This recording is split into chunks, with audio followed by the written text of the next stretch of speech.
के नाम क्या क्या लगता है? मिसेज, मिस्टर,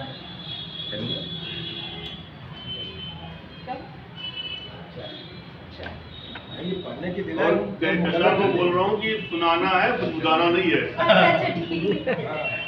तेज आवाज में पढ़ो। नाश्ता करो, बिस्कुट खा दो, खा लो। अब नहीं, अब सुनाने दो भाई।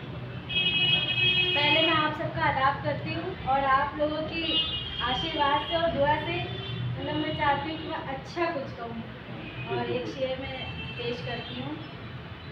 मस्जिद न जाएगी ये शिवाला न जाएगा, मस्जिद न